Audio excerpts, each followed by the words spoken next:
In the northern quadrant of Denali National Park, a lone ranger was about to confront something buried far beneath the earth. A routine nighttime patrol turned deadly when a missing hiker's audio recorder captured a forest humming in mathematical harmony before vanishing without a trace.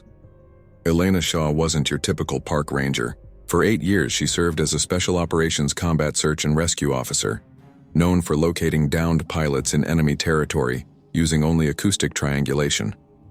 When federal agents arrived to drill beneath the humming trees, they had no idea they were trespassing on an ancient frequency. Elena initiated a resonance feedback loop that would trigger a chain reaction, one that altered the laws of space, memory, and time. What began as an unexplained sound in the woods would become a reckoning with a sentient force beneath the soil. The forest and the minds within it would never be the same after Elena stepped between humanity and the awakening song beneath their feet. Before we jump back in, tell us where you're tuning in from, and if this story touches you, make sure you're subscribed, because tomorrow I've saved something extra special for you. The winter that refused to arrive in Denali had everyone on edge. Elena Shaw felt it most acutely as she navigated her mud-spattered park service truck along the access road, squinting at shadows that should have been blanketed in snow. February in Alaska meant darkness, cold, and silence. Not this unnatural warmth that left the forest floor exposed and restless. Northern Quadrant Patrol tonight. Chief Ranger Martinez had told her that morning, sliding the assignment across his desk. With unusual hesitation, something's spooking visitors up there. 4th report this week about strange sounds after dark. What kind of sounds? Elena had asked, already mentally cataloging the possibilities. Hungry predators, shifting ice, wind through ravines. Martinez had frowned at his computer. Not wildlife, according to the reports. More like humming, vibrations. One camper said it felt like the trees were singing. Now, as twilight descended over the vast expanse of America's most isolated national park, Elena parked at the trailhead and checked her equipment with practiced efficiency. Flashlight, radio, first aid kit, bear spray, sidearm. Protocol for a standard night patrol. Even if nothing about this assignment felt standard, the radio crackled as she prepared to set out. "Shaw, you copy, it's Kessler." Elena sighed quietly before responding. Dana Kessler had served with her in the military, and while Elena respected her skills, Dana's by-the-book approach could be exhausting. "Copy, Kessler, what's up?" "Martinez filled me in on your ghost hunt tonight." The amusement in Dana's voice was unmistakable.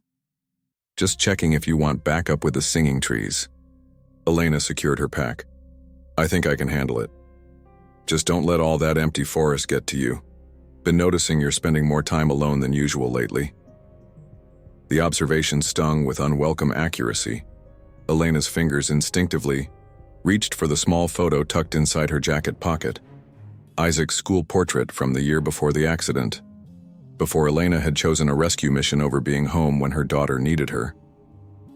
"The alone time suits me," Elena replied, keeping her voice neutral. "I'll check in at regular intervals." "Roger that, Kessler out." The forest welcomed Elena with the familiar scent of pine and decomposing undergrowth. Her boots left deep imprints in soil that should have been frozen solid. She kept her pace steady, her senses alert to the surrounding wilderness. 2 hours into her patrol, Elena had covered nearly 5 miles of the northern quadrant without incident. The moon hung impossibly bright in the clear sky, casting silvered light through bare branches. She paused at a ridge overlooking a valley, consulting her map and marking the checkpoint in her log. That's when she heard it. At first, Elena mistook it for the wind, a distant rumble of aircraft, or perhaps her own pulse in her ears. But as she stood motionless, the sound became impossible to dismiss. A low, consistent humming that seemed to originate from everywhere and nowhere simultaneously. She turned slowly, attempting to triangulate the source.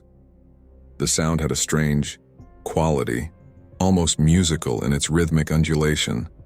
Not mechanical, not animal, something else entirely. Something that made the fine hairs on her neck rise with primitive warning. "Pull it together, Shaw." she muttered to herself, deliberately, focusing on her training. Sound carried differently in these conditions. It was probably just some natural phenomenon, amplified by the valley's acoustics. Yet as she continued her patrol, following protocol and heading toward the sound, Elena noticed other irregularities. The forest had gone unnaturally quiet. No rustling undergrowth, no distant owl calls. Even the ever-present wind had stilled, as if the entire ecosystem was holding its breath. The humming grew stronger as she approached a dense cluster of ancient pines. Looking up, Elena's perception seemed to shift, the trees appearing to shimmer, slightly as if viewed through heat waves, impossible in the cool night air. She blinked hard, trying to clear the visual distortion. That's when she noticed the time. Her watch read 10:17, but the position of the moon suggested it was much later. She checked her phone, 11:43. Both couldn't be right, and she'd synchronized her watch at the station before leaving. The discrepancy was disorienting, and Elena fought a wave of unexplained nausea. The humming had worked its way inside her skull now, a persistent vibration that made logical thought difficult. She pressed her palm against a tree trunk to steady herself and jerked back in surprise. The bark was warm, pulsing slightly beneath her fingers. "This isn't happening," Elena whispered, the sound of her own voice an anchor to reality. She forced herself to breathe deeply, to analyze the situation. Objectively, fatigue, stress, perhaps even the early symptoms of carbon monoxide poisoning from her truck's exhaust. There were plenty of rational explanations for what she was experiencing. The rational explanations evaporated when she spotted the claw marks. They ran vertically up a massive pine, deep gouges in the bark that extended impossibly high, 30 feet at least. Elena had seen bear markings before, but never this extensive, never this methodical, and certainly never at this height. Whatever had made these wasn't just marking territory. It was climbing desperately. The humming intensified, and Elena felt a pressure building in her ears. The forest seemed to ripple around her, trees bending without wind. Something was wrong here. Fundamentally, inexplicably wrong. Her instinct screamed to retreat, but duty pushed her forward. Just over the next rise, illuminated by moonlight, she spotted a clearing that wasn't on her map. As she approached cautiously, the details emerged. A hastily abandoned campsite, tent still staked, backpack spilled open, cooking pot overturned beside a cold fire pit. "Hello?" Elena called out, her voice sounding flat and muffled in the humming air. "Park ranger, anyone here?" No response, but something caught her attention. A small red light blinking steadily from the entrance of the tent. Elena approached carefully, hand resting on her sidearm. Inside the tent, she found the source, a digital audio recorder. Still, running, battery indicator flashing its warning. Elena hesitated, then picked it up. The device was warm, almost hot to the touch. She rewound it slightly and pressed play. The humming poured from the tiny speaker, the exact same tone that surrounded her now but recorded hours earlier. It started softly, then gradually intensified, becoming more complex, layered with subtones that made Elena's teeth ache. In the background, a man's voice, initially calm as he described the sound for his recording, grew increasingly agitated.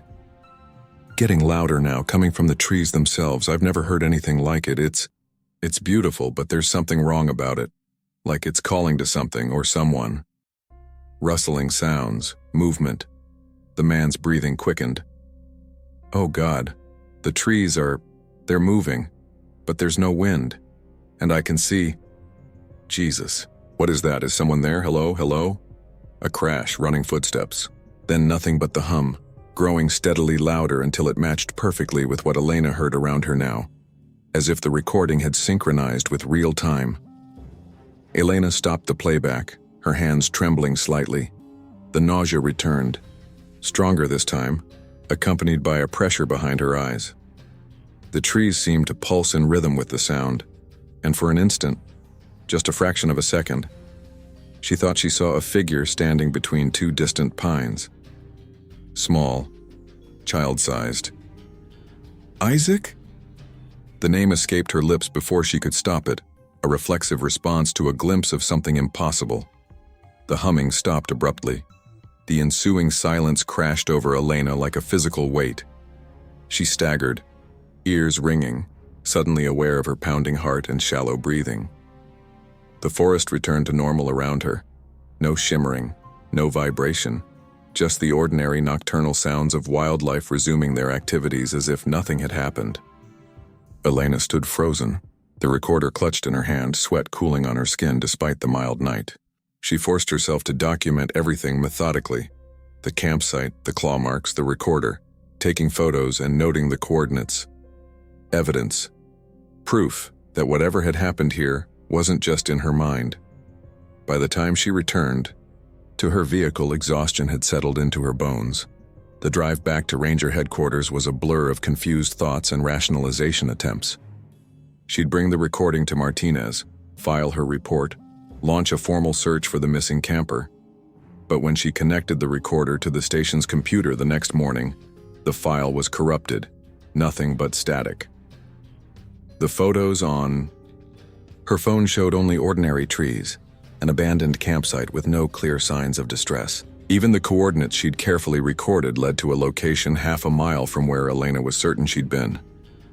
Equipment malfunction happens, Martinez said with sympathy that felt too close to pity. And you've been pushing yourself hard lately, Shaw. Maybe take a day off? Elena said nothing, staring at the empty audio file on the screen. But as she left the office, the memory of that hum lingered in her mind. A phantom vibration that wouldn't fade, and the certainty that something in the forest was waiting for her to return. Elena stared at the requisition form on her desk, the words "partner assignment temporary" stamped across the top in red. Chief Martinez hadn't even consulted her before making the decision, simply dropped the paperwork in her inbox with a note that read, "No solo patrols in the northern quadrant until we figure this out." 3 days had passed since her encounter with the humming trees. 3 nights of fitful sleep haunted by that resonant frequency. Each morning, Elena woke convinced she could still hear it, a phantom vibration lingering in her inner ear. A knock at her office door interrupted her brooding. "Ranger Shaw?" The voice was hesitant, youthful. "I'm Milo Bennett. Your, new partner?" Elena looked up to find a lanky young man hovering in her doorway. Mid-20s, she guessed, with tousled dark hair and the eager expression of someone desperate to make a good impression. His uniform was crisp, unworn, a rookie. "Come in, Bennett," she said, gesturing to the chair opposite her desk. "Though I should warn you, this assignment won't look good on your record." Milo settled into the chair, his long limbs folding, awkwardly. "Because of the sound phenomenon? Actually, that's why I requested the transfer." Elena raised an eyebrow. "You requested it?" "I was studying acoustic ecology before I joined the service," he explained, leaning forward. "My thesis focused on natural soundscapes and their effects on ecological systems. When I heard about what you encountered," his eyes lit up with undisguised enthusiasm. "Well, it's fascinating. Completely outside normal parameters. It was equipment malfunction, or stress. That's the official position," Elena said flatly, testing him. Milo didn't flinch. "With all due respect, Ranger Shaw, I've read your report. Corrupted audio files don't explain animal behavior changes or the consistent reports from campers." Despite herself, Elena felt a flicker of respect for his directness. "You believe me then?" "I believe something is happening that deserves investigation," he replied carefully, "and I've brought some equipment that might help document it properly." The northern quadrant looked different in daylight, but no less unsettling. The unseasonal warmth had intensified, creating a muggy atmosphere that hung between the trees like a physical presence. Elena led the way, retracing her steps from 3 nights ago, while Milo followed with a backpack full of recording equipment. "The campsite should be just ahead," Elena said, pausing at a familiar ridge. She frowned, scanning the valley below. "That's strange. I'm certain it was here." Milo consulted the GPS coordinates from her report. "We're in the right place. Maybe someone cleared it out?" They descended into the valley, moving carefully through dense underbrush. No sign remained of the abandoned tent or scattered gear Elena had documented. The forest floor was undisturbed, as if no human had passed through in months. "I know what I saw," Elena said, more to herself than to Milo. "I believe you," he replied simply, then knelt to examine something on the ground. "Look at this." Line of tracks pressed into the soft earth, deer hooves, fox paws, the distinctive print of a wolverine. Different species, different sizes, but all following the exact same path deeper into the forest. "They're moving in single file," Milo observed. "Different animals, same direction." "Heading toward water," Elena suggested. Milo shook his head. "Water source is east. These are heading northwest." He stood, brushing dirt from his knees. "Predator and prey species don't travel together unless they're fleeing from something. But these aren't running tracks, they're walking deliberately. Or being drawn to something," Elena said quietly. They followed the tracks for nearly a mile before Elena felt it again. The faintest tremor in the air, a vibration so subtle it might have been imagination. But Milo froze mid-step, head tilting like a dog catching a distant whistle. "You hear it?" she asked. "Not here exactly." Milo swung his backpack around and extracted what looked like a modified stethoscope connected to a tablet. "It's below the normal human auditory threshold, but it's there." He pressed the device against a nearby tree trunk, concentrating on the readout. Elena watched his expression shift from curiosity to disbelief. "That's impossible," he whispered. "What?" "These patterns? They're not random. There's a mathematical precision to them." He adjusted some settings and a visualization appeared on his screen, oscillating waves forming complex, interweaving patterns. "It's almost like what?" "Like harmonic resonance. But nothing in nature produces resonance this complex. It's almost like code." The humming intensified, suddenly becoming audible. Milo winced, pressing a hand to his temple. "You feel that?" Elena nodded, the familiar nausea returning. "It gets worse the longer you listen." Milo quickly connected a more sophisticated recorder to the tree, fingers flying over the controls. "I need to capture a clean sample of this." As he worked, Elena surveyed their surroundings.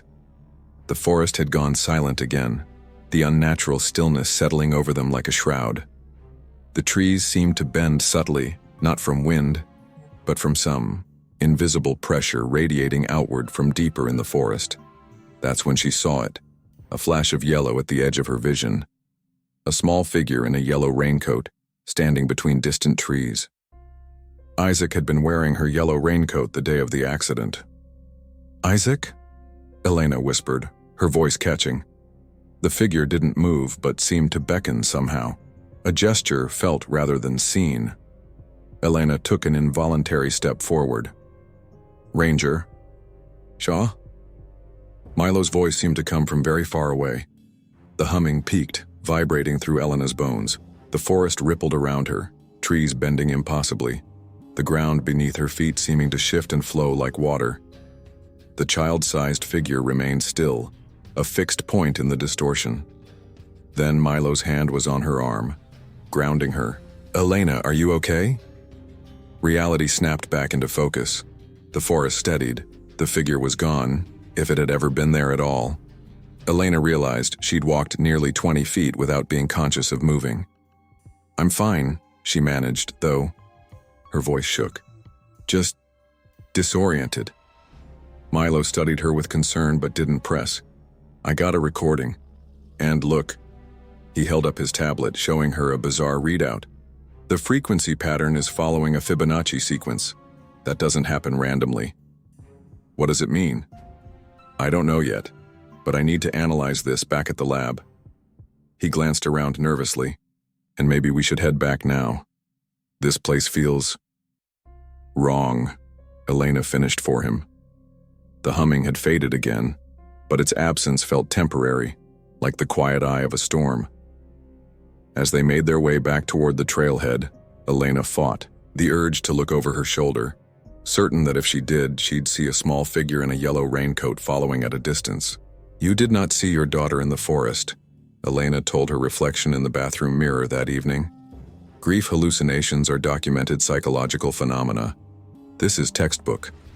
But the rational explanation felt hollow, insufficient, against the visceral certainty of what she'd experienced, the impossible warmth of the winter, the distorted time, the trees that moved without wind, and now Isaac, or something wearing her shape.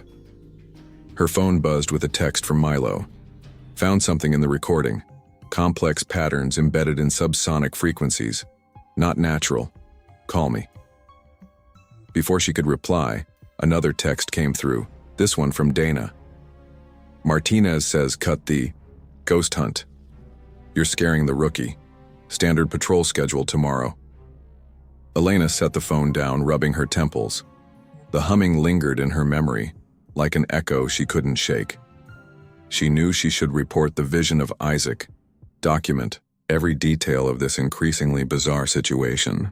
But some instinct warned her that doing so would only lead to a psychological evaluation and forced leave. Her phone buzzed again. Milo isolated a carrier frequency beneath the main hum, consistent with theoretical models of quantum resonance. "We need to go back at night with better equipment." Elena stared at the message for a long time, torn between professional caution and the pull of uncovering the truth. Finally, she typed back, "Too dangerous for a rookie." His response was immediate. "With respect, Ranger Shaw, I think it's too dangerous for anyone to go alone." She couldn't argue with that logic. Whatever was happening in the northern quadrant transcended normal protocol.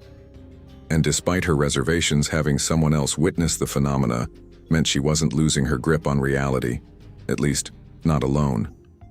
"Tomorrow night," she replied. "Bring everything you need."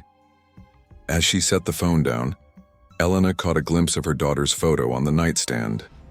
Isaac's smile, frozen in time, the yellow raincoat bright against a backdrop of autumn leaves.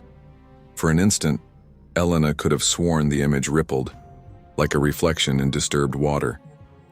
The humming returned, so faint she might have imagined it, a whisper of sound that seemed to emanate from the walls themselves.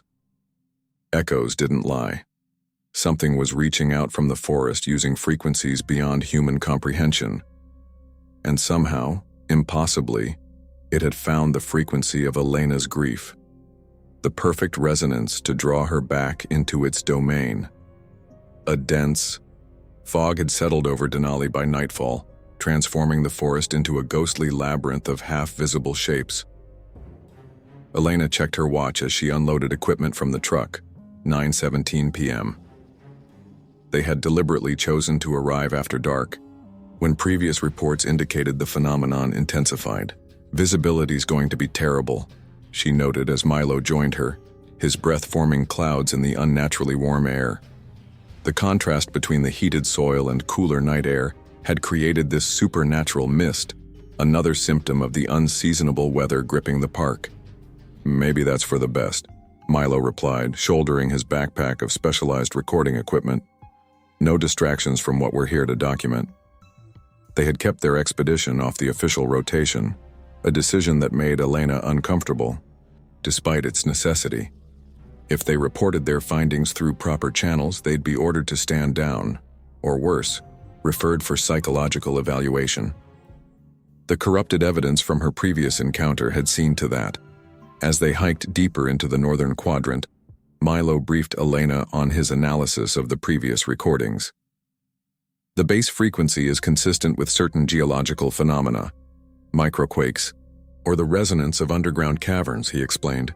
"But layered on top of that are harmonic overtones that, well, they shouldn't exist in nature." "Meaning what exactly?" Elena asked, stepping carefully over exposed roots that seemed to writhe in the fog. Milo hesitated. "Meaning they display characteristics of intelligent design, mathematical precision, recursive patterns." "You're saying someone is creating these sounds?" "Or something," Milo corrected quietly. "I've analyzed natural soundscapes all over the world, Nothing produces harmonic patterns this complex except, he trailed off. Except what? Except the human brain. Milo adjusted his glasses nervously. Or, theoretically, another form of consciousness. The implications hung between them, neither willing to articulate them further. They continued in silence, the fog thickening until the beam of Elena's flashlight penetrated only a few feet ahead. After 20 minutes, Elena stopped abruptly. "Do you feel that?" The air had changed, becoming heavier, charged with a subtle vibration that pressed against their eardrums. Not quite sound, not quite physical sensation, something in between. "It's starting," Milo whispered, already unpacking his equipment with trembling hands. "We're close to the source." They set up in a small clearing, surrounding themselves with an array of sensors, microphones, and a laptop to capture whatever manifested. The mist swirled around them, occasionally forming shapes that appeared almost deliberate before dissolving again. Elena checked her watch again. 9:43 p.m. Milo glanced at his phone. "That's strange. My phone says it's 10:28. Time discrepancy," Elena noted, remembering her previous experience. "It's happening again." The humming grew more distinct, rising from subliminal vibration to audible tone. Elena felt it resonating inside her skull, behind her eyes, in the hollows of her bones. Beside her, Milo stared at his equipment readings with growing alarm. "This is incredible," he murmured. "The pattern is evolving, becoming more complex. It's almost like it's responding to our presence." A thin trickle of blood appeared at Milo's nostril. He wiped it away absently, too engrossed in the data streaming across his screen to notice. "Your nose," Elena warned. Milo touched his face, looking surprised at the blood on his fingers. "Side effect of the frequency. Low-level tissue damage from resonance. Nothing to worry." His reassurance was cut short as his laptop screen flickered, distorted, then went black. The humming peaked sharply, and both of them doubled over as a wave of nausea and vertigo hit simultaneously. "What's happening?" Elena gasped, fighting to remain upright as the ground seemed to ripple beneath her feet. "Carrier tone," Milo managed, through gritted teeth. "Stronger than before, it's changing." The humming transformed, splitting into multiple tones that wove together in complex harmony. Within the sound, Elena began to distinguish something else. Voices, distant and indistinct, like radio signals bleeding through static. "Do you hear that?" she asked, her voice sounding strange in her own ears. Milo nodded, fumbling for a handheld recorder. Multiple vocal imprints embedded in the frequency, like memories. Telling and preparing this story took us a lot of time, so if you are enjoying it, subscribe to our channel. It means a lot to us. Now back to the story. Voices grew clearer, fragments of conversations, laughter, crying. Names called out in the darkness. Strangers' voices, yet somehow familiar, as if from half-remembered dreams. Then cutting through the cacophony, a child's voice, high and clear. "Mom, where are you?" Isaac's voice. Elena's heart stopped. "Did you hear that?" Before Milo could answer, his equipment sparked, circuits overloaded by whatever force permeated the clearing. He jerked back, dropping the recorder. "The intensity is off the charts," he said, checking his watch. The digital display was cycling rapidly through random numbers. "We need to move. This is escalating beyond what I expected." Elena barely heard him. The fog had parted momentarily, revealing a small figure at the edge of the clearing. The familiar yellow raincoat, the dark hair. Isaac stood with her back turned, then slowly began walking deeper into the forest. "Isaac, wait!" The words escaped Elena before she could stop them. "Elena, no!" Milo lunged for her, but too late. Elena was already moving, following the retreating figure into the mist. The humming surrounded her, filling her consciousness, until everything else, training, logic, self-preservation, faded into irrelevance. Nothing mattered except reaching her daughter. The fog closed around her, thick and disorienting. The ground sloped downward, then up, then sideways, impossible angles that her body nonetheless navigated. Time stretched and compressed. With each step, Elena passed through memories like doorways. Isaac's 5th birthday party, the hospital room where she was born, the funeral Elena had been too numb to fully experience. "Mom?" The voice called again, further ahead, yet somehow all around her. "I'm coming," Elena answered, her voice breaking. "Wait for me." She had no idea how far she had walked or in what direction. The forest had become a maze of fog and sound and memory, each tree identical to the last. The rational part of her, mind, now reduced to a distant whisper, warned that she was lost, that this was a trap, that Isaac couldn't possibly be here. But then the fog parted again, and there she was. Isaac, standing by a massive pine tree, finally turning to face her, Mother. Her features were obscured by shadow, yet Elena knew every detail by heart. "You left me," Isaac said, her voice distorted by the humming that had grown almost deafening. "You weren't there when it happened." "I know," Elena whispered, tears streaming down her face. "I'm so sorry." She reached out, fingers inches from touching her daughter's face. A hand clamped onto her arm, yanking her backward. "Elena!" Milo's voice shattered the trance. Elena blinked, the world lurching back. Into focus, Isaac was gone. The humming receded slightly, though still present. Milo stood before her, his face pale with fear, blood still trickling from his nose. "You were walking toward a ravine," he said breathlessly. "Another few steps and you would have fallen."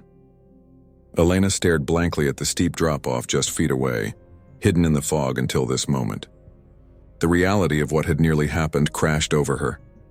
"I saw her," she said, voice shaking. "I heard her voice." Milo's expression shifted from fear to concern. "We need to get out of here now. Whatever this is, it's not just sound, it's affecting our perceptions, our minds." Elena looked back into the fog, half expecting to see Isaac still waiting. It knew her.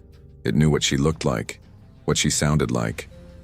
"It's reading us somehow," Milo said, guiding her away from the edge. "The frequencies are accessing memories, maybe directly interfacing with our neural patterns." They gathered their equipment with shaking hands, abandoning what couldn't be quickly packed.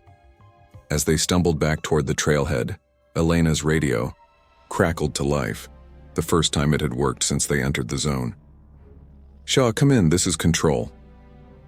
The dispatcher's voice was tense. "We have a situation." Elena fumbled with the radio. "This is Shaw, go ahead." "Ranger Kessler missed her last 3 check-ins. Last known position was near your location, northern quadrant. We've lost contact."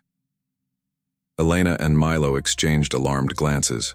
Dana had mocked their ghost hunt that morning, smugly informing them she'd be running a real patrol in the same sector that night.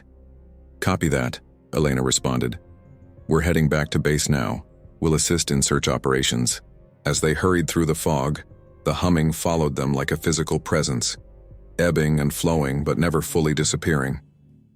Twice more, Elena thought she glimpsed Isaac watching from between the trees.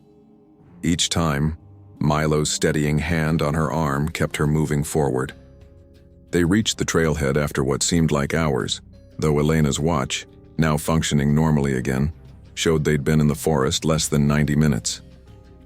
They sat in the truck, heater blasting, neither speaking as they processed what they'd experienced.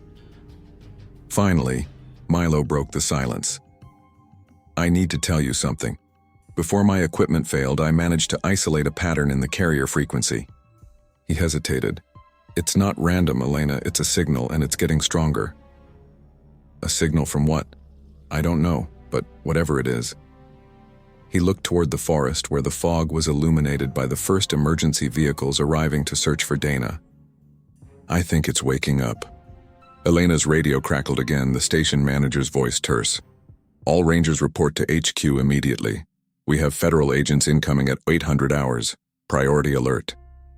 The words hung in the cold air of the truck cab as Milo rummaged through his bag, pulling out the one recorder that hadn't been fried by the anomaly. He pressed play, and Isaac's voice emerged from the static, clear as day. "Mom, I've been waiting for you. It's time to come home." The helicopter descended into the ranger station clearing with military precision, its downdraft bending the surrounding pines. Elena watched from the command center window as three figures emerged, two men in dark tactical gear carrying equipment cases, and a woman in a charcoal pantsuit who moved with unmistakable authority. "Dr. Kendra Hollis," Chief Martinez said, reading from the briefing in his hands. "Geological Survey Department specializing in seismic anomalies." "Geological Survey doesn't use unmarked helicopters or carry sidearms," Elena observed flatly. Martinez shot her a warning look.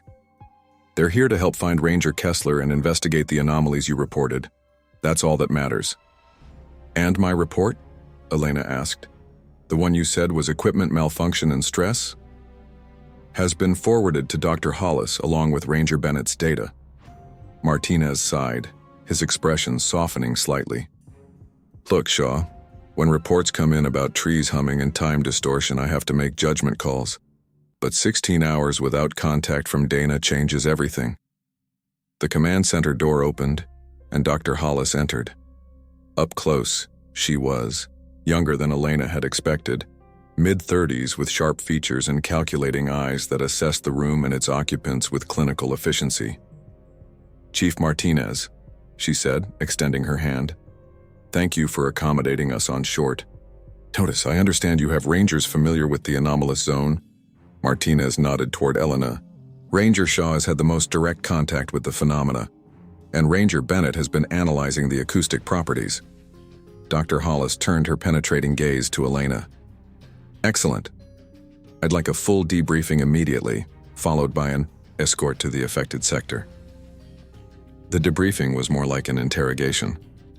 For 2 hours in a repurposed storage room, Dr. Hollis questioned Elena about every detail of her experiences, while one of her associates recorded the session, and the other mapped coordinates on a digital topographical display.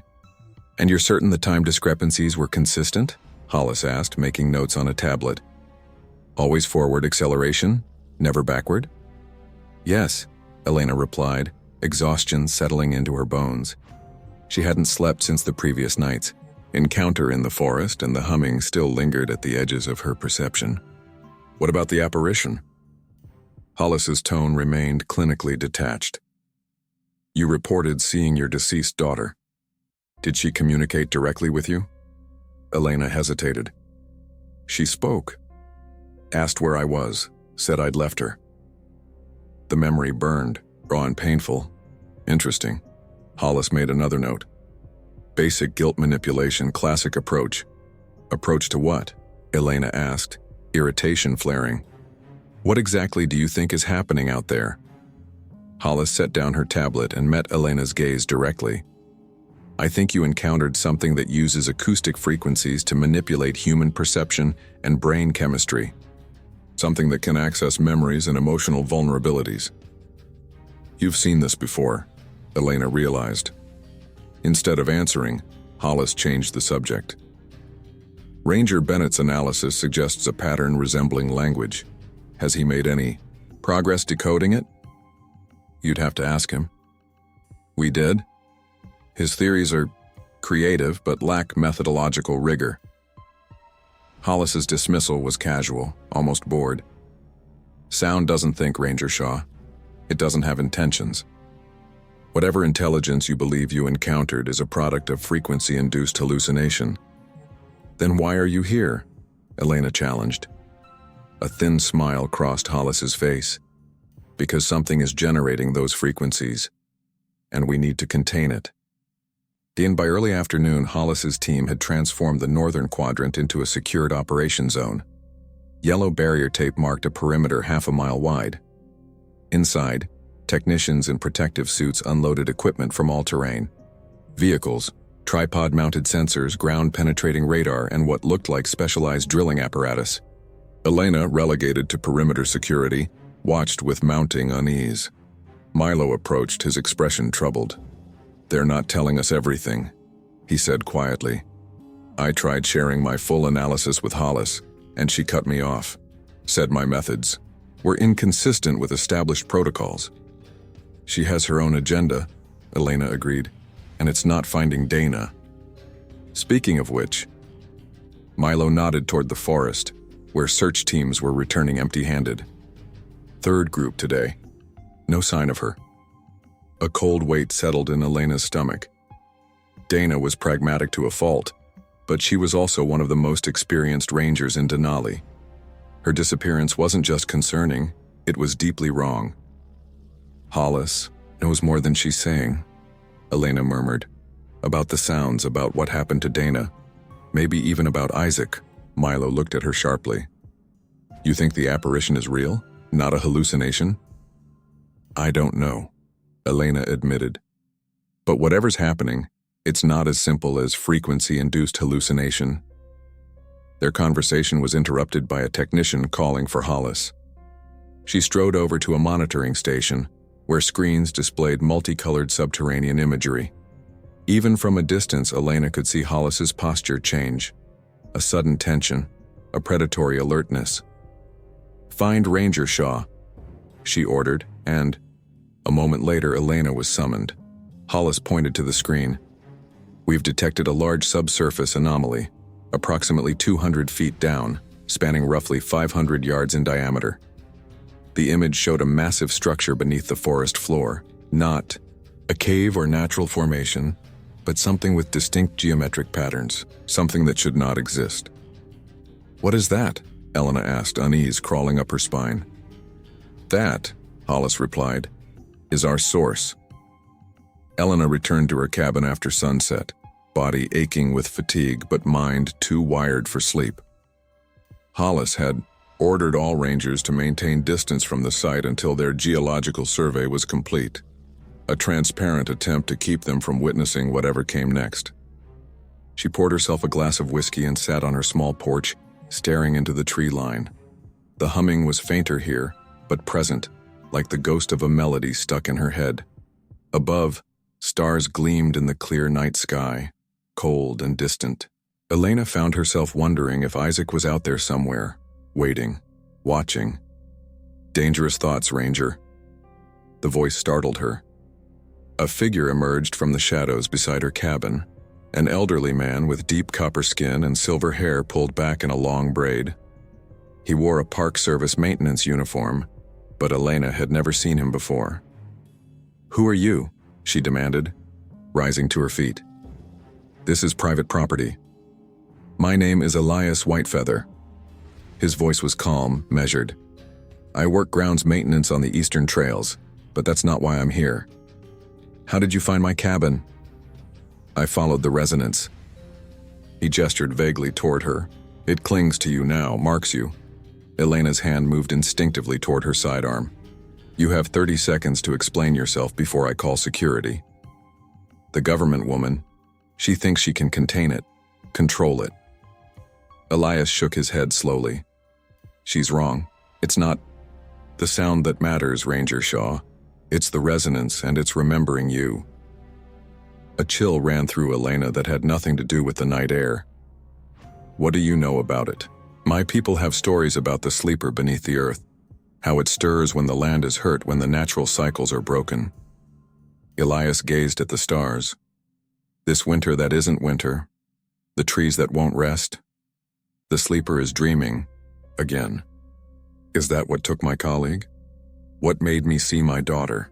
It takes what it needs, shows what you desire." Elias stepped closer. "But only minds it has touched before can hear its true voice." "I never encountered it before 3 days ago," Elena objected. "Are you certain?" Elias asked softly. "Have you never heard its call in your dreams, in moments between heartbeats?" Elena remembered countless nights in the forest, moments when the wilderness seemed to speak in a language just beyond understanding.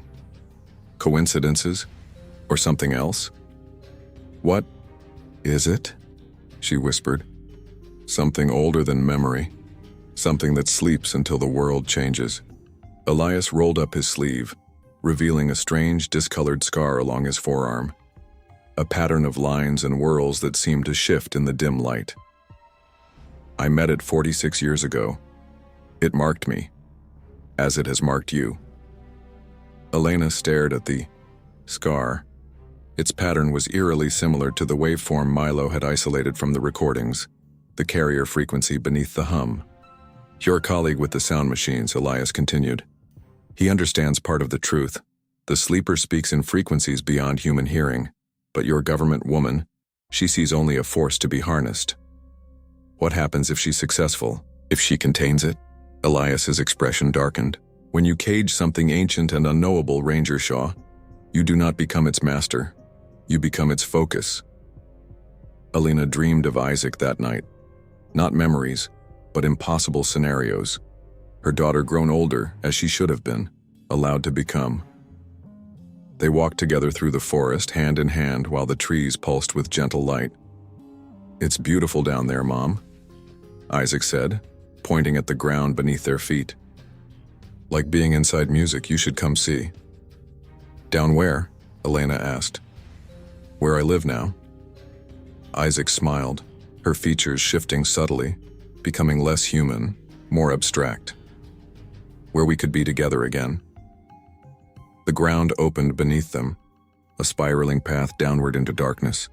Isaac stepped onto it, beckoning. Come with me, it's time to come home. Elena reached out and woke with a jolt, not in her bed but standing barefoot in the dirt outside her cabin. The night air was cold against her skin, the forest dark and silent around her. She had no memory of walking outside, no idea how long she'd been there, but one thing was certain. She had been moving toward the forest, toward the containment zone, toward whatever lay beneath the earth. Shivering, Elena retreated inside and locked the door, though she knew with grim certainty that locks were meaningless against whatever had called her out into the night. By dawn, Hollis's operation had escalated dramatically. The perimeter had expanded, now staffed by armed personnel in unmarked uniforms. A convoy of heavy vehicles had arrived overnight, carrying what looked like specialized drilling equipment and containment units. Elena found Milo at the command center, reviewing thermal imaging from the search for Dana. His eyes were red-rimmed from lack of sleep. They found something, he said without preamble. Some kind of, I don't even know how to describe it. A chamber, maybe? Deep underground. Hollis is mobilizing a full containment protocol. What does that mean? Radiation suits, perimeter, lockdown. They're preparing to extract core samples. Milo lowered his voice. Elena, the frequencies are changing, becoming more coherent, almost like it knows we're listening, she finished. Exactly. He studied her face. You look terrible. Did you sleep at all? Elena hesitated, then told him about Elias's visit, the scar, and her sleepwalking episode. Milo listened without interruption, his expression growing increasingly troubled. I need to show you something, he said when she finished. He pulled up an image on his tablet, a mathematical model of the carrier frequency he'd isolated. Its pattern perfectly matched the scar on Elias's arm. This isn't just sound, Milo whispered. It's a signature, a fingerprint. Outside, Hollis's voice crackled over the command center's loudspeaker. Attention all personnel. Containment protocol is now in effect. All non-essential staff are to evacuate to minimum safe distance. Repeat, all non-essential staff to evacuate immediately. Elena and Milo exchanged glances. Through the window, they could see technicians in full hazmat suits preparing equipment for descent. We need to talk to Elias again, Elena said quietly. He knows what this thing is, what it wants. Hollis won't let us anywhere near the site now, Milo pointed out. Elias mentioned a place, Elena replied. Something called the Breathing Stone. If we can find it... I know where it is, Milo interrupted, surprising her. It's on the old survey maps, a rock formation the indigenous communities consider sacred, about 3 miles east of the containment zone. Elena made her decision. Meet me there at sunset, and don't tell anyone where you're going. As they parted ways, the humming returned, not in the air around them but inside Elena's head. A familiar voice whispered beneath the tone, "Mom, hurry, before they wake it up completely." Sunset painted the forest in amber and shadow as Elena made her way through the underbrush, deliberately avoiding the marked trails. She had left her radio and phone behind, nothing that could be tracked, carrying only her sidearm, flashlight, and a small pack with essentials. Above, the unseasonably warm air hung heavy with moisture, threatening rain that never came. The breathing stone was marked on no official park maps. Its existence had been scrubbed from newer surveys, reduced to a coordinate notation that meant nothing to those who didn't know what to look for. But Milo had found it in the archives, a massive geological anomaly with dozens of indigenous markings dating back centuries.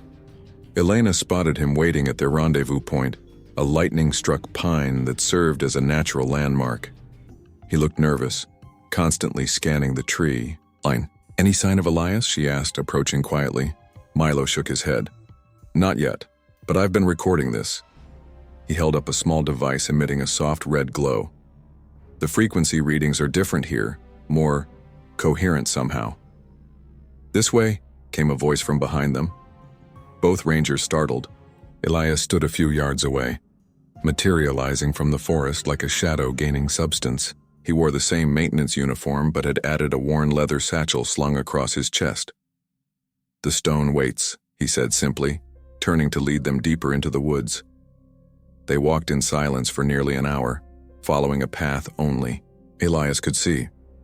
The terrain grew rougher, the forest older, massive pines and spruces that had stood for centuries, their gnarled roots creating a natural labyrinth. The humming grew stronger with each step, no longer just a sensation but an audible presence surrounding them. "We're close," Elias murmured. "Listen with more than your ears." The clearing appeared suddenly, a perfect circle amid the dense forest, as if the trees had deliberately grown to frame this space. At its center lay a massive slab of stone, at least 15 feet across, partially embedded in the earth. Its surface was unnaturally smooth, almost polished, with strange spiraling patterns etched into its face.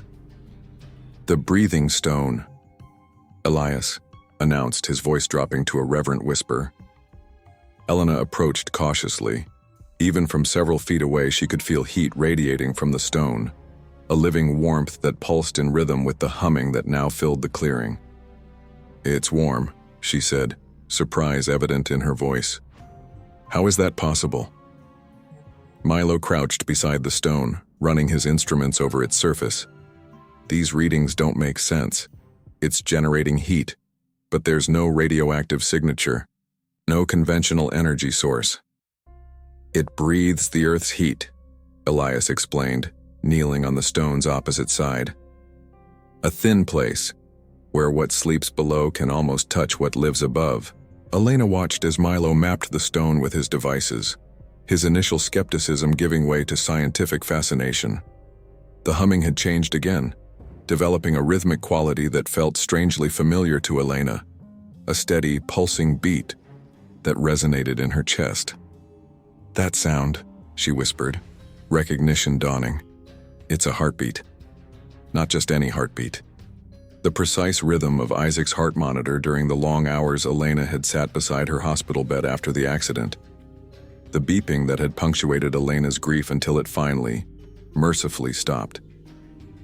"It remembers," Elias said softly, watching her face. "The sleeper dreams in memories." Milo looked up from his readings, excitement overriding caution. "Elena, the sound isn't coming from the stone, it's coming through it from deep below." He pulled up a three-dimensional map on his tablet, showing layers of earth beneath their feet. "The frequencies are mapping to tectonic layers. They're originating from something at least 200 feet underground." "What happened to you in 1978? Elena asked Elias abruptly. "You said you encountered it before." Elias's weathered face grew somber. "I was a young ranger then. We felt tremors that summer, small ones, nothing alarming. But the animals knew. They fled or changed their patterns, just like now." He traced one of the spiral patterns on the stone surface with a gnarled finger. 5 of us came to investigate strange lights near this stone. We thought it was poachers or lost hikers. Instead, we found music. Beautiful sounds coming from the earth itself. His voice grew distant, lost in memory. 3 ran away. They died later. Accidents, they said. 1 went mad, took his own life. I alone stayed to listen. He rolled up his sleeve, revealing the strange scar pattern. And it marked me, sang its pattern into my flesh. "What is it?" Milo asked, his voice hushed. "Something ancient, something that sleeps but never dies." Elias looked between them, his eyes reflecting the fading light. "My people have many names for it. The dreamer, the song beneath, the resonant." Elena knelt beside the stone. Despite everything in her training that screamed caution, she felt an irresistible urge to touch its surface. "And Isaac, my daughter, how does it know her?" "It knows what you know," Elias said, "sees what you've seen. Grief calls to it. A frequency it recognizes." Slowly, Elena placed her palm flat against the stone's warm surface. The effect was immediate and overwhelming. The forest dissolved around her.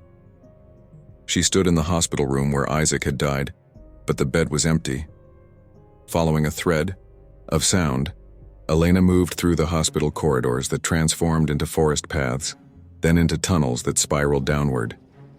Isaac's voice called to her, but it was changing, blending with other voices, other sounds, becoming something both more and less than human. Suddenly, she stood in the forest again, but changed. The trees were dead, skeletal. The ground was scorched and barren. In the distance, figures in protective suits collected samples from a massive crater of the vibrant ecosystem that had once thrived here.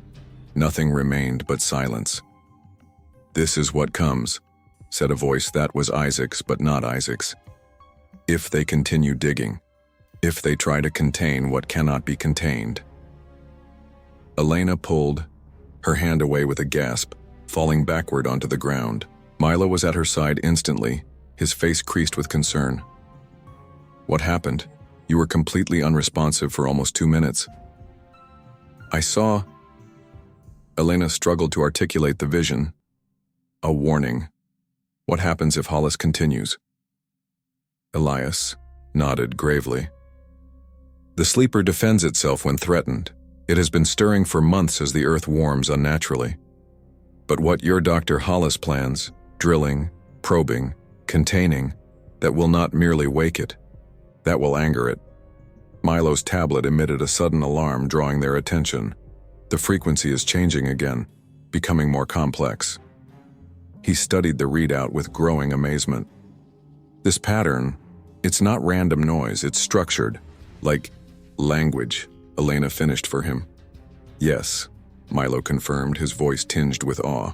"I think it's trying to communicate. The frequencies are interfacing directly with consciousness somehow, bypassing normal sensory channels." He looked up at Elena. "That's why you're seeing Isaac. The entity is using your strongest emotional connection, your deepest memory, as a translation interface." Elias reached into his leather satchel and removed a small wooden box. Opening it reverently, he revealed a fine powder with an earthy, resinous scent. "In the old ways, when we needed to speak with the spirits of the land, we opened our minds. This way," he explained. "It allows clearer hearing of the sleeper's voice." Elena eyed the substance warily. "Is it dangerous?" "All knowledge is dangerous," Elias replied simply, "but sometimes necessary." Before she could decide, a deep tremor ran through the ground beneath them. The stone's vibration intensified dramatically, the humming rising to a nearly painful intensity. Milo's equipment sparked and died. "Something's happening," he shouted over the noise. "Some kind of energy surge." Elias's face had gone pale. "They've breached the chamber. Hollis and her machines, they've reached the sleeper." The humming shifted abruptly, developing a discordant note that sent waves of nausea through Elena. The patterns on the stone's surface seemed to writhe and reconfigure, the spirals tightening like muscles tensing. "What's happening?" Elena demanded, fighting to remain upright as the vibrations intensified. "The resonance pattern is changing," Milo explained, his scientific detachment crumbling in the face of raw fear. "It's no longer a passive emission. It's a directed response." "The sleeper awakens fully," Elias said, his voice tight with dread. "And it is not pleased." In the distance, toward the containment zone, a column of strange, shimmering light rose briefly into the darkening sky, then vanished. The forest fell silent. No birds, no insects, not even the rustle of leaves. "We need to get back," Elena said, her ranger training reasserting itself. "If Hollis has triggered something—" The humming returned with shocking force, a physical pressure that drove all three of them to their knees. The stone no longer vibrated. It pulsed, lifting slightly from the earth with each beat, defying gravity and reason. "It remembers you," Elias gasped, clutching Elena's arm. "It wants something from you. You must listen." Elena pressed her palm to the stone again, surrendering to the pull of the vibration. This time the vision came faster, more coherent. Not Isaac's face, but something using Isaac's form. A presence, vast and ancient, viewing humans the way humans might view microbes, with distant curiosity, neither malice nor benevolence. "They break the chamber," Isaac's voice said, overlaid with harmonics that hurt to hear. "They disturb the sleep. The dream becomes waking."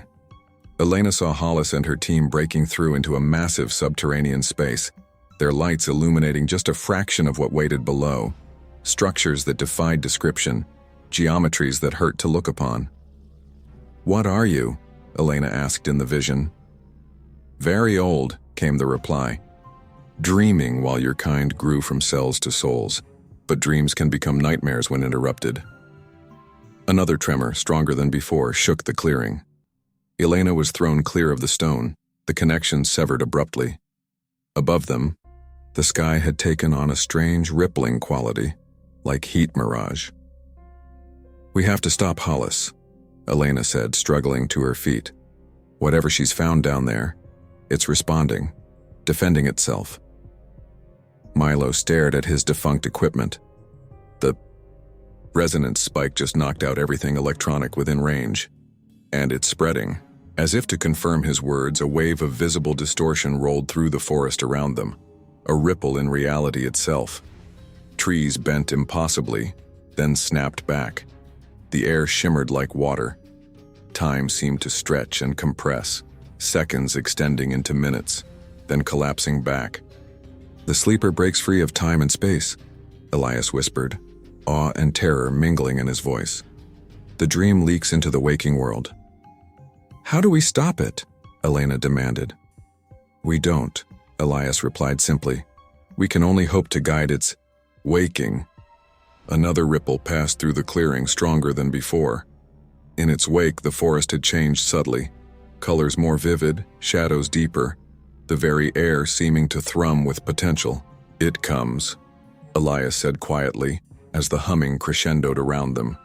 "The resonant awakens." The forest path back toward the ranger station warped and shifted with each step. Elena led the way, Milo supporting a weakened Elias between them, as reality itself seemed to flutter around the edges. The trees appeared to breathe, expanding and contracting in slow rhythm. The ground beneath their feet occasionally rippled like water, forcing them to pause until solidity returned. "The resonance is destabilizing local space-time," Milo gasped, his scientific mind still struggling to categorize the impossible. "Creating pocket distortions in the fabric of—" He stumbled suddenly, as if walking into an invisible wall, his eyes widened, fixed on something the others couldn't see. "Milo?" Elena reached for him, but her hand passed through empty air where he should have been. Milo didn't respond. He was still physically present, still walking beside them, but his consciousness had slipped elsewhere. His lips moved, forming words, in a conversation only he could hear. "It begins," Elias whispered, "the fracturing." Before Elena could ask what he meant, the forest around her dissolved. One moment she was on the trail. The next, she stood in her living room from 5 years ago, phone pressed to her ear. "There's been an accident," the unfamiliar voice was saying. "Your daughter's been taken to Memorial Hospital. It's critical, Ms. Shaw. You need to come right away." Elena felt her past self's heart constrict, the air crystallizing in her lungs. On the table beside her lay her Ranger radio, squawking with another emergency.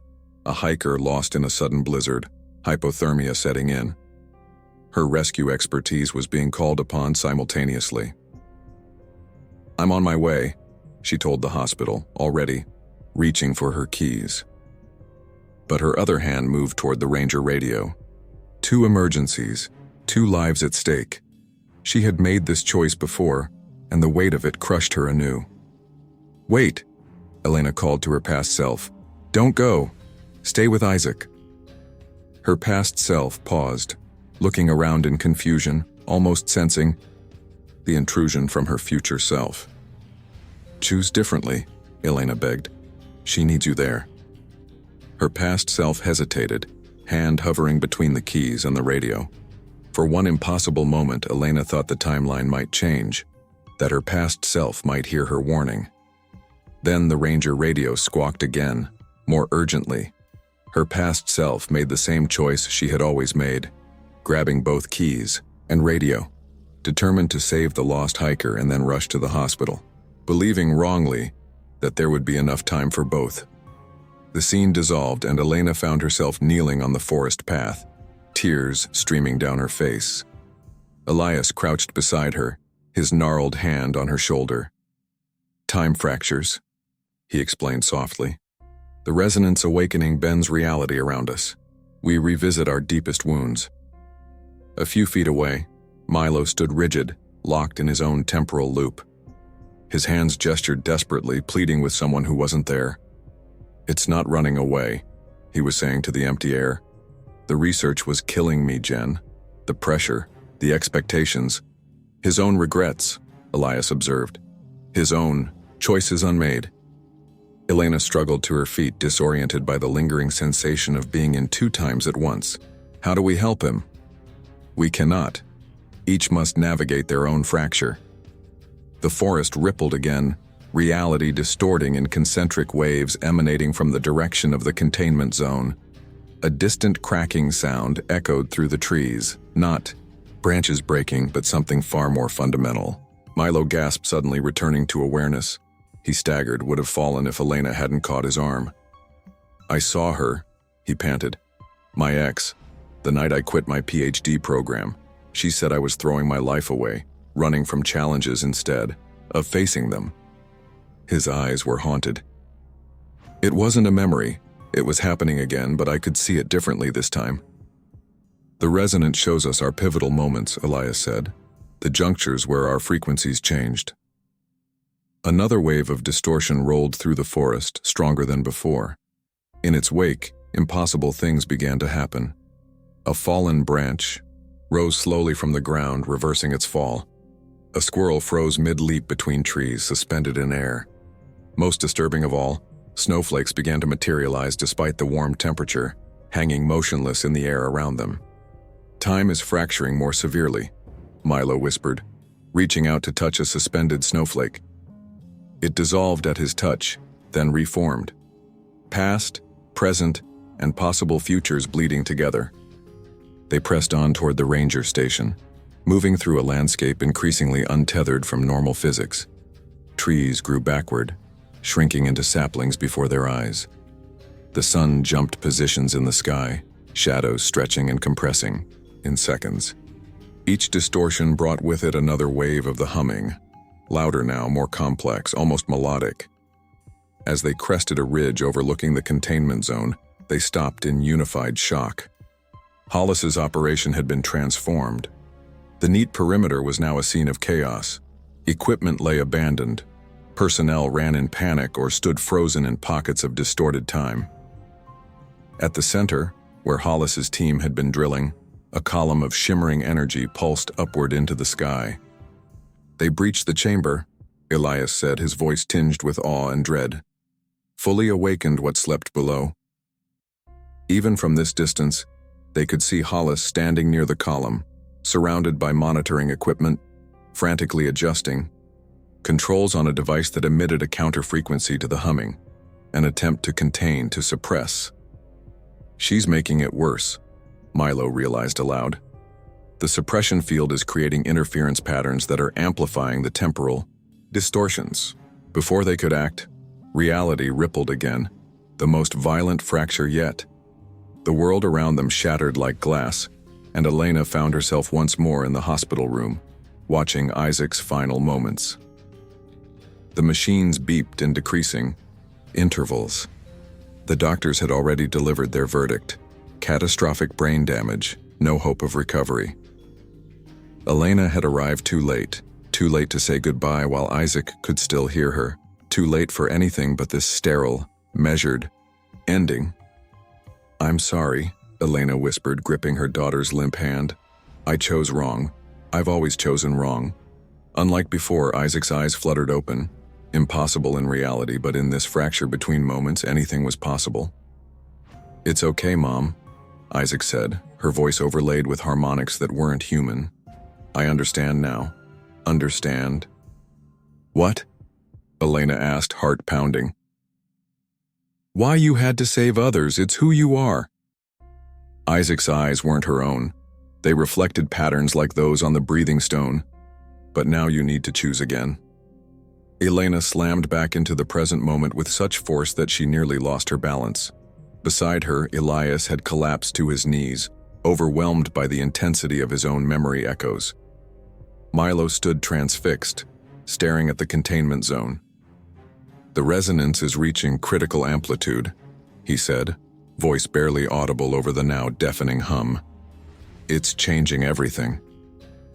The forest around them had transformed. Trees pulsed with internal light, their forms shifting between seasons. In seconds, bare winter branches sprouting leaves, then flowers, then fruit, then withering, cycling endlessly. The ground itself had become semi-translucent, revealing glimpses of root systems that moved like neural networks, pulsing with the same light. Then, in perfect unison, every tree, plant, and living thing in the forest began to emit sound, a complex multi-layered harmony that wove together with the bass frequency of the hum. The forest itself was singing, a chorus of life responding to the resonance call. "It's beautiful," Milo whispered, tears streaming down his face. "It is the awakening song," Elias said, struggling to his feet. "The resonant reaches for the surface world." At the containment zone, Hollis's suppression field suddenly failed in a spectacular burst of energy. The column of light expanded, engulfing her and her equipment. For a moment she stood bathed in that impossible radiance, her face reflecting not fear, but a kind of stunned revelation. "She sees it now," Elias murmured. "Too late, perhaps, but she sees."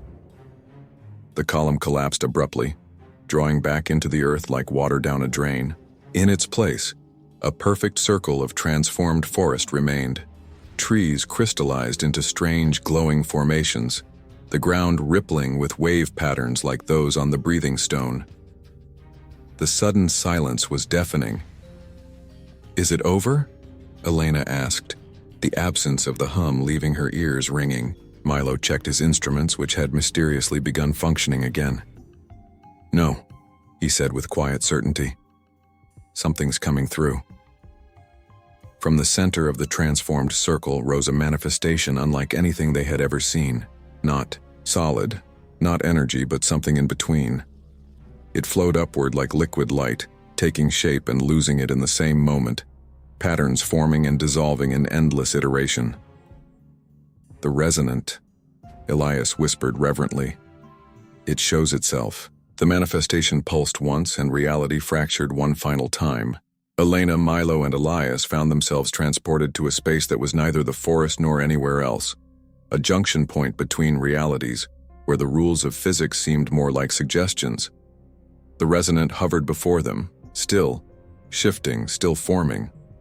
Then gradually, it began to resolve into a more stable shape, the outline of a small human figure in a yellow raincoat. "Isaac," Elena breathed. The figure turned, its features rippling between Isaac's familiar face and something wholly alien. Patterns of light and sound given momentary form. "Not Isaac," it said, its voice a chorus of harmonics that somehow formed words. "But this shape holds meaning for you, makes communication possible." "What are you?" Milo asked, scientific curiosity overriding fear. "Very old," the resonant replied. "Dreaming while your kind first kindled fire, sleeping while you built cities, stirring as your actions changed the earth's song." "Why show yourself now?" Elena asked. "Because choices must be made." The Isaac shape's eyes fixed on Elena with impossible intensity. "Your grief called to me. Your frequency matched mine. And now, Elena Shaw, I offer you a choice." "What choice?" Elena's voice shook. The resonant pulsed, and 3 doorways of light appeared before them. 3 possibilities made manifest. "Join with me," the resonant said through Isaac's borrowed form. "Enter my domain beneath the earth. Your pain will end. Your daughter's essence, preserved in my memory, can be with you always." The first doorway showed Elena walking with Isaac through crystalline underground chambers of impossible beauty, free from grief, free from loss. "Or," the resonant continued, "help the one you call Hollis contain me. Return me to sleep. But know that as your kind changes the earth, my awakening comes regardless. Next time, perhaps in anger rather than curiosity." The second doorway showed Elena and Hollis working together, using technology to seal the breach, the resonant subsiding back into dormancy. "Or choose a third path," the resonant concluded. "One you must discover for yourself." The third doorway remained empty, a shimmering potential without defined form. "Choose, Elena Shaw," the resonant said, its borrowed voice resonating with power. "Your frequency will determine what happens next." Elena stepped toward the third doorway, the undefined possibility, and the world dissolved around her. She fell through layers of perception deeper than thought, beyond language. The resonant had drawn her consciousness into itself, into a realm where reality was defined by frequency and vibration rather than matter and energy. She floated in an ocean of sound. Patterns of harmonic waves surrounded her, carrying information, memory, history. This was how the resonant perceived existence, not through images or words, but through the fundamental vibrations that composed all matter. "Listen," came the invitation, no longer using Isaac's voice but communicating directly into Elena's mind. "This is your story."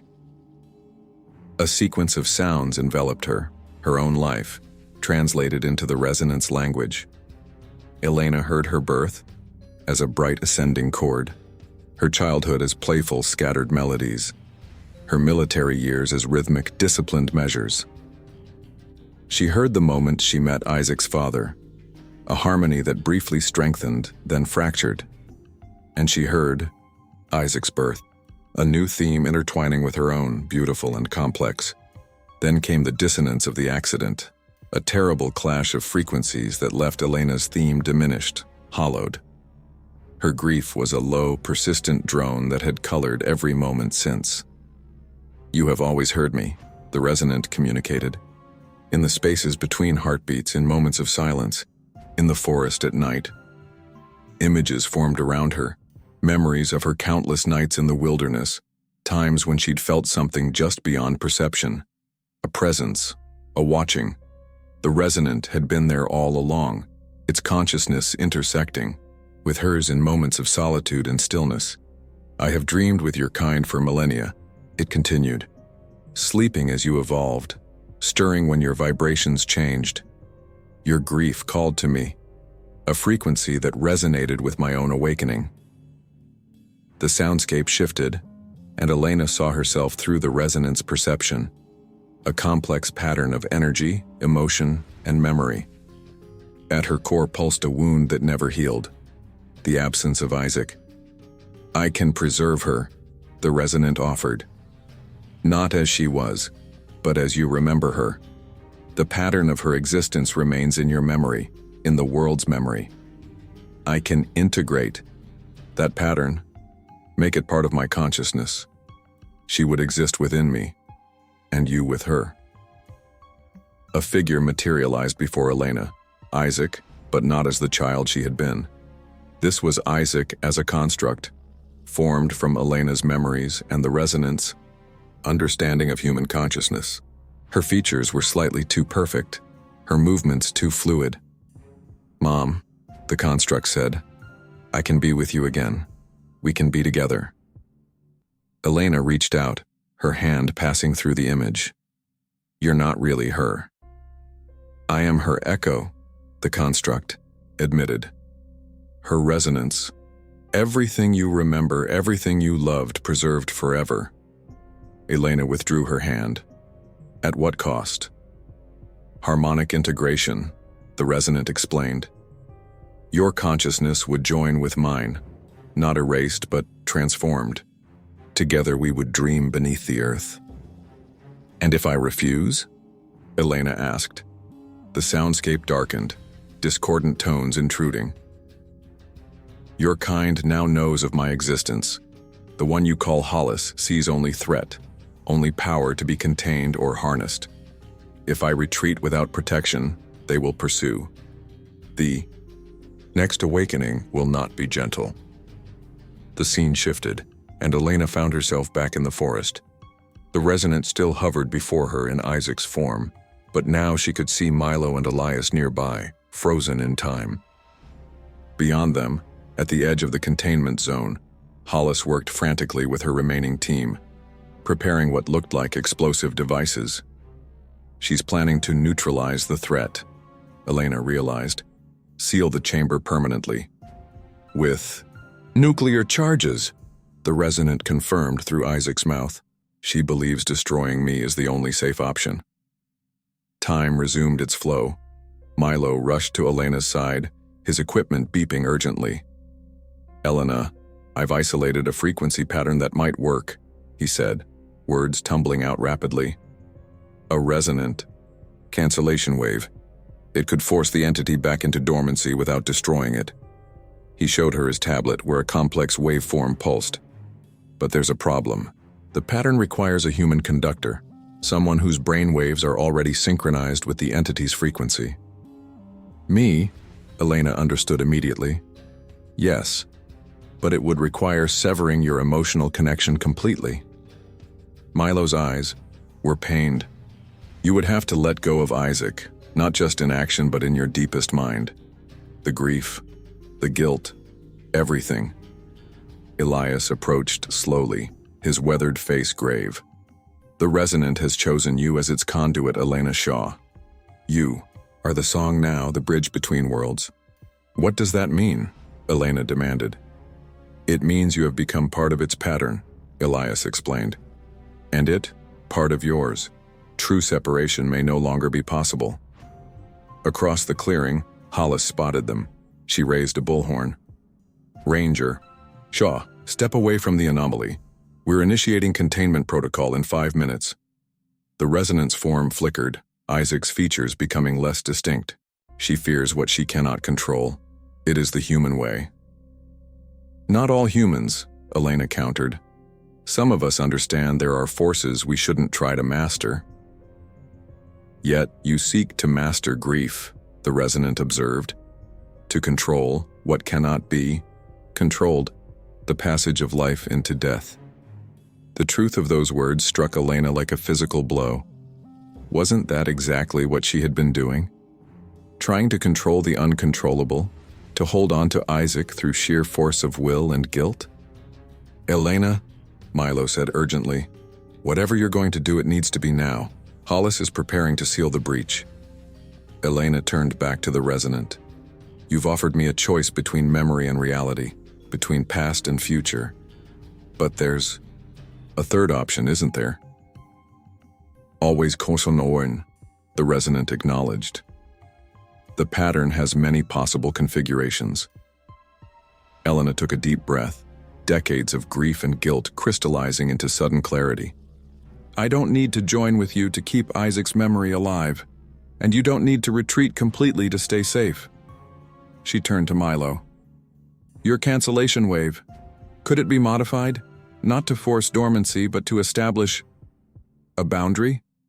A permeable membrane between our world and the resonance domain? Milo's eyes widened with understanding. Theoretically, yes. A selective frequency filter that allows certain harmonics through while blocking others. His fingers flew over his tablet. It would create a sustainable interface rather than a sealed barrier. A thin place, Elias murmured, where dreams and waking meet. Elena faced the resonant again. A compromise. You retreat beneath the surface, but not into full dormancy. I help establish a boundary that protects you from human interference, but allows continued communication through those who can hear you, like Elias, like me. And Isaac? The resonant asked, its borrowed form flickering. I let her go, Elena said, voice breaking. Not her memory, not my love for her, but my guilt. The pain I've been clinging to, the moment that's kept me frozen in time. She wiped tears from her face. It's what she would want. For a long moment, the resonant was silent, its form shifting through countless patterns as it considered the proposal. Across the clearing, Hollis and her team continued their preparations, the countdown ticking away. A third path, the resonant finally acknowledged. Neither surrender nor separation, but symbiosis. It has elegance. Can you do it? Elena asked Milo. He nodded, determination hardening his features. I'll need to calibrate the wave pattern to both your brainwaves and the entity's base frequency. It will create a standing wave, a permanent resonant boundary. What do you need from me? Connection, Milo said simply. You'll need to connect fully with the entity one last time, while simultaneously letting go of what binds you to it emotionally. It is dangerous, Elias warned, to open yourself completely to the resonant while also separating from it. The contradiction could shatter your mind. I have to try, Elena said. For Isaac, for all of us. She approached the resonant, which had now abandoned Isaac's form entirely, reverting to its natural state of shifting patterns and harmonics. Behind her, Milo activated his equipment, generating the carefully calibrated cancellation wave. Dr. Hollis, Elena called out. Hold your protocol. We have an alternative. Hollis hesitated, then reluctantly signaled her team to pause. 2 minutes, Shaw, that's all you get. Elena turned back to the resonant and opened her mind completely, surrendering to the connection. Once again, she fell into the ocean of sound that was the entity's consciousness. But this time, she remained aware of her own identity, her own boundaries. Within that soundscape, she found the chord that represented Isaac, the pattern of memory and love that had defined so much of Elena's life. She held it gently, acknowledging its beauty and its pain. Goodbye, she whispered to that chord, not erasing it, not forgetting it, but releasing the guilt and grief that had distorted it for so long. I'll always love you, but I need to let you go. The chord transformed, its dissonant elements resolving into harmony. The drone of grief that had underlaid Elena's theme for so long began to fade, replaced by a clearer, stronger melody. Acceptance, the resonant observed, the highest form of harmony. Around them, Milo's cancellation wave began to take effect. The boundary between worlds shimmered into existence, not a wall, but a membrane, permeable to certain frequencies, while blocking others. The resonance form began to recede, drawing back toward the earth but not disappearing completely. We will dream together, Elena Shaw. It communicated as it withdrew. Not in surrender, but in balance. The pattern continues. Elena felt herself being pulled back to normal consciousness. As the psychic interface dissolved, one last image formed. Isaac, standing at a distance, smiling. Not a construction this time, but a true memory, preserved, in love rather than grief. Be at peace, Mom, the memory whispered. I always have been. Then Elena was back in the forest, collapsing to her knees as the strain of the connection overwhelmed her. Milo caught her before she hit the ground, his face etched with concern and wonder. It worked, he breathed, The boundary is establishing itself. The resonance is stabilizing. Around them, the forest began to return to normal. The temporal distortions faded, reality solidifying once more. The transformed circle where the resonant had manifested remained changed. Trees crystallized, ground patterned with concentric rings. But the anomaly was withdrawing, retreating beneath the surface. Hollis approached cautiously, her expression a mix of scientific fascination and frustrated authority. "What did you do, Shaw?" "Created a thin place," Elias answered for her. "A boundary that respects both worlds." Elena looked up at the night sky, suddenly clear and brilliant with stars. For the first time in years, her mind felt quiet, the persistent hum of grief replaced by something gentler, something that might one day become peace. "I chose the third path," she said simply. 3 weeks after the resonant retreated beneath the earth, Elena sat alone on the breathing stone. The forest had returned to an eerie quiet, as if holding its breath in the aftermath of something momentous. Even the unseasonable warmth had finally broken, winter arriving in a gentle snowfall that dusted the pines with white. The hum was gone, at least the version that others could hear. For Elena, a faint echo remained, a whisper at the edge of perception that followed her like a shadow. Not intrusive, not commanding, just present. A reminder. She traced the spiral patterns on the stone with her fingertips, feeling the lingering warmth beneath the surface. The boundary she had helped create held firm, a permeable membrane between worlds that allowed the resonant to dream undisturbed while preventing the more dramatic manifestations that had fractured reality. "I thought I'd find you here." Elena looked up to see Milo approaching through the trees, his breath fogging in the cold air. He looked different now, the eager, idealistic rookie, replaced by someone more grounded, more certain of his place in the world. "Just saying goodbye," Elena replied, patting the stone beside her. Milo sat, pulling his jacket tighter against the chill. "So you're really leaving?" "My resignation is effective tomorrow." Elena gazed out at the forest. "I can't stay, Milo. Not with Hollis's people still watching me, waiting for me to lead them back to the resonant." After the incident, Kendra Hollis had been airlifted out, her containment equipment abandoned, her mission officially classified as a failure. But Elena knew better than to believe she had truly given up. Government vehicles still patrolled the Yao edges of the park, and unfamiliar faces appeared regularly at Ranger headquarters, asking innocent questions that probed for information about the seismic anomaly.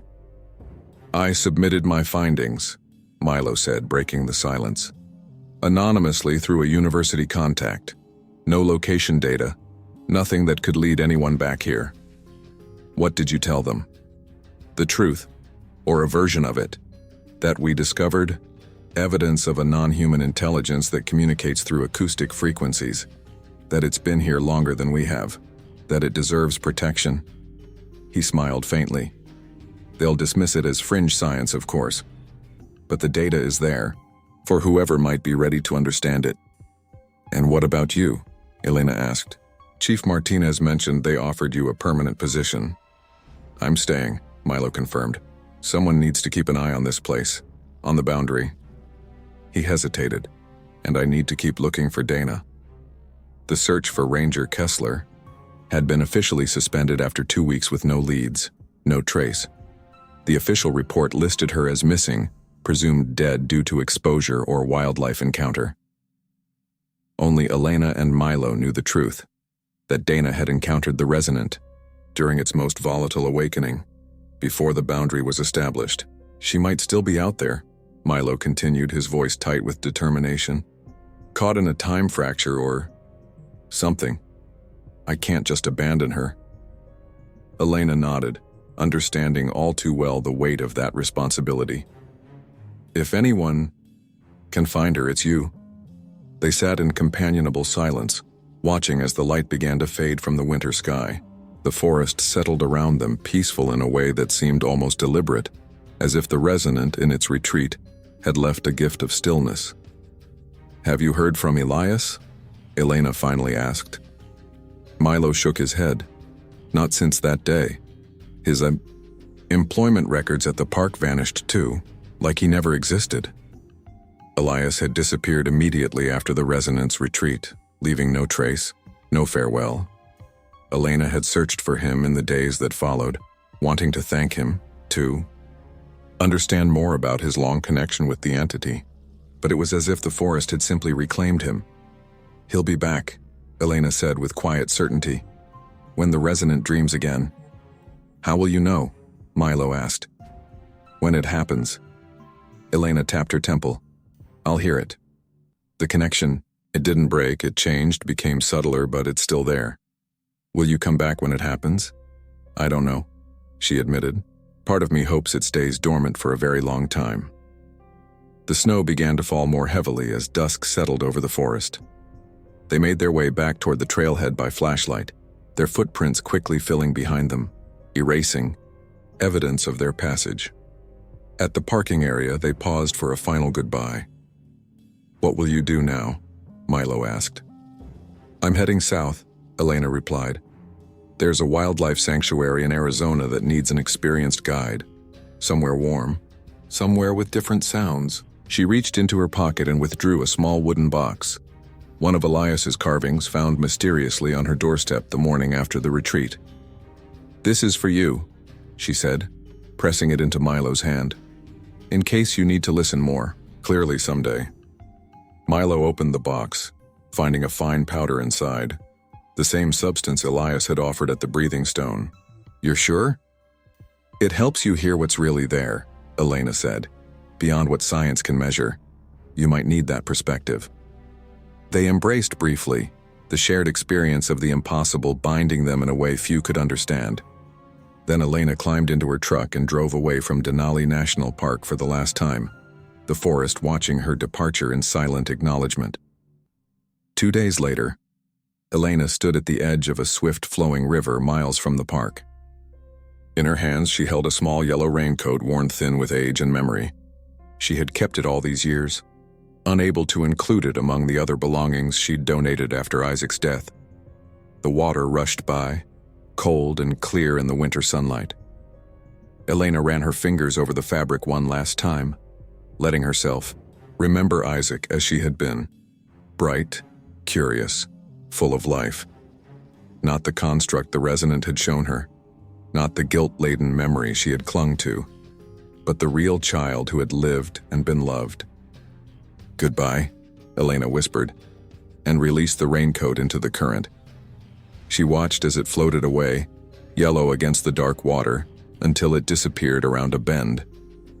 The weight that had lived in her chest for so long seemed to lighten, not disappearing entirely, but transforming into something she could carry without being crushed. Later that night, as Elena drove south through the Alaska wilderness, a news report on the radio caught her attention. The northern sector of Denali National Park has been temporarily closed due to concerns about seismic instability. Government officials cite public safety as the primary concern, though environmental activists question the abrupt decision. Elena smiled grimly. Kendra Hollis was covering her tracks, ensuring no one else stumbled upon the resonance domain. For once their interests aligned. Elena, too, wanted the entity left undisturbed, allowed to dream in peace beneath the ancient forest.